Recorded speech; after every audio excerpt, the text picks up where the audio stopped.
What's up, my piano friends? Zach Evans here, and today I'm going to show you the top 3 keyboards for piano beginners in the low budget, mid budget, and high budget price range. After testing hundreds of keyboards over the last 10 years, I've discovered the ones that have the best touch, sound quality, and extras without breaking the budget, and which ones to avoid like the plague. And if you're on an absolute shoestring budget, stick around to the end of the video. I'm going to show you a weird trick on how to get a piano for dirt cheap or even free if you know where to look. All right, I'm excited and ready to go. Let's get started.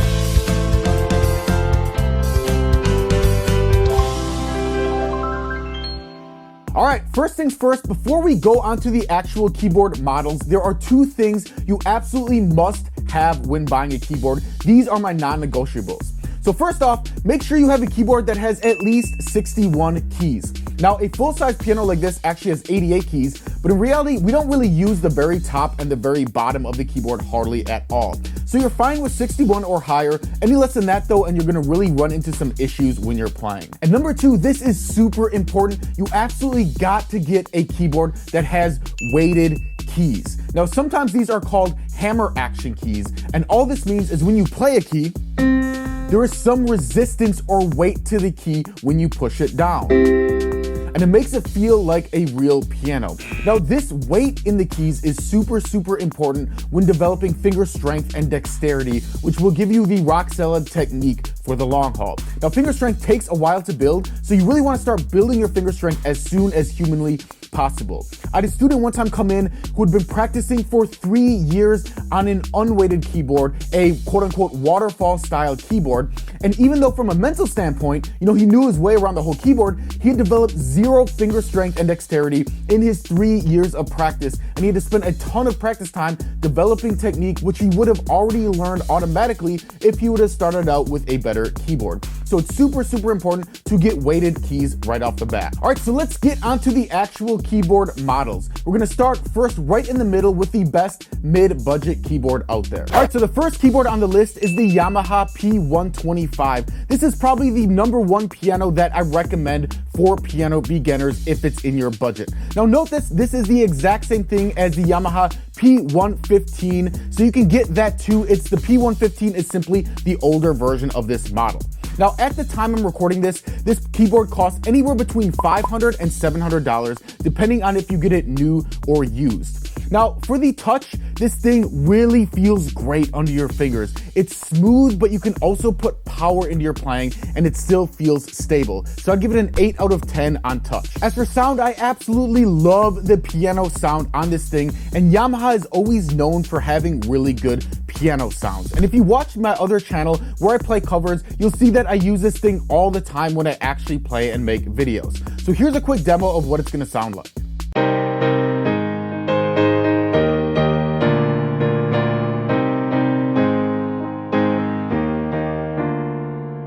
And lastly, in terms of extras, this is a pretty simple keyboard. There aren't a ton of extras. You'll notice there's a couple different sounds up here, whether you want a string sound or a bass sound or something like that.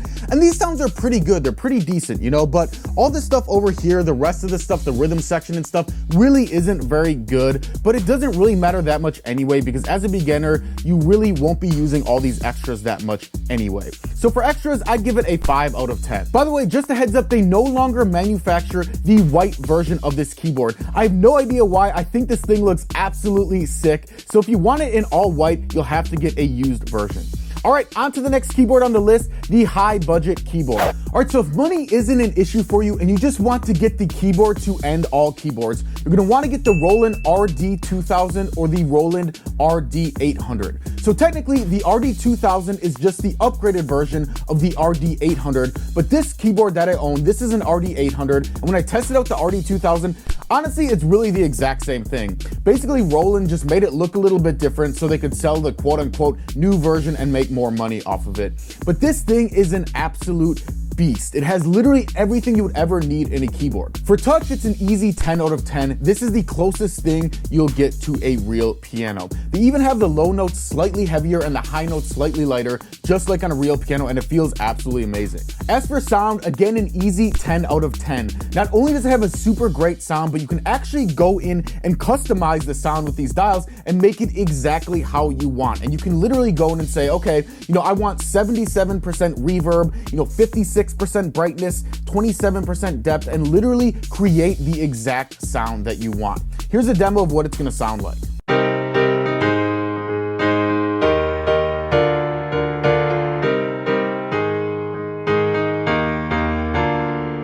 And for the extras, again, an easy 10 out of 10. This keyboard can literally do anything you'd ever need it to do for a gig. From sound design to live sets to rhythm sections. Like literally, if you go into Guitar Center and say, I need to rent a keyboard for a paid professional gig, this is the keyboard that they give you. Now, the downsides of this model are, number one, the price is anywhere between $2,000 and $3,000. And number two, it weighs about 50 pounds, which is super annoying for moving it and is why I don't use it all the time in my videos. So know that, as a beginner, you absolutely do not need this fancy of a piano. You can get a low budget keyboard like we're gonna talk about next in the video and you'll be just fine. But before that, I actually forgot I have a cheat sheet for all of these keyboards with specific notes and details on each keyboard. If you wanna get that, just click the link, type in your name and email, hit submit, and download the cheat sheet here. All right, so next on our list is the Casio Privia 160, which will run you anywhere between $300 and $500. Now, if this is still out of your budget, no worries, just stick around to the end of the video because after this, we're gonna go over the Shoestring Budget piano if you really don't wanna spend hardly any money at all. Now, the Casio Privia 160, this was the model that was kind of the cliche beginner's piano because everyone used to have this thing because it's a really, really solid beginner's piano to learn on.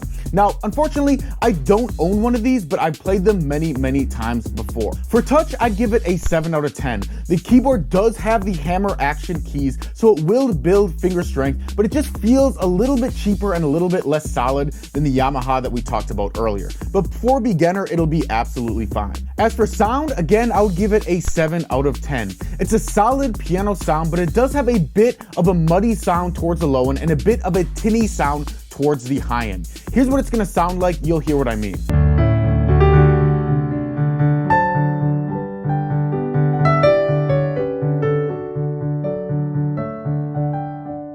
But overall though, for a beginner, still a great sound.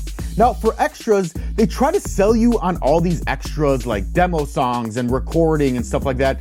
To be honest with you, they're pretty terrible and most likely you're never gonna use them anyway, especially as a beginner. So for extras, I would give it a 3 out of 10. Now, one quick note on this model, they no longer manufacture the Privia 160. They basically come out with new versions of the keyboard that are a lot more expensive. And if you're gonna pay that much for a keyboard anyway, I would just get the Yamaha P125 we talked about earlier in this video. But there are a lot of used Casio 160s that you can find for sale. And honestly, it's a great keyboard to start with as a beginner. All right, so next up, we're gonna cover what to do if you're on an absolute shoestring budget and you need something for dirt cheap. But before that, hit that subscribe button, hit the bell to get notifications for new videos, especially if you classify yourself as an adult beginner, which is my specialty. I'd hate for you to miss out on future videos that could really speed up your piano learning progress. All right, so if you're really strapped for cash, here's a little trick you can use to get a piano for dirt cheap or even free. See, a lot of folks have old pianos that they bought for their kid years ago, and when their kids quit piano, they just have this old piano just laying around their house, kind of collecting dust. And oftentimes, they'll sell you their piano for dirt cheap or even free if you're willing to come pick it up. So if you have a truck or, some strong grandchildren or some friends that are willing to help, you can get a decent upright piano for dirt cheap. Now, typically the best place to look for these deals is on Craigslist.com. Just search piano and you can find some really good deals. What's even better is on Craigslist, you can almost always negotiate with the seller to get it even cheaper than what it's listed for. Now you'll notice for all these keyboards in this video, I haven't put any links to the keyboards. The reason for this is prices can vary widely with different websites, and I wanna really make sure you get the best deal. So the easiest way is to just, whichever keyboard you want, just go on Google and Google the keyboard and shop around from there. Now, the biggest mistake beginners make when getting a keyboard is simply not pulling the trigger and just getting something. You know, I have friends in the past who told me, Zach, you know, I'm really excited to learn piano, and then 3 months later I talked to them and I'm like, how's the piano going? And they're like, yeah, I haven't really decided which keyboard to get yet.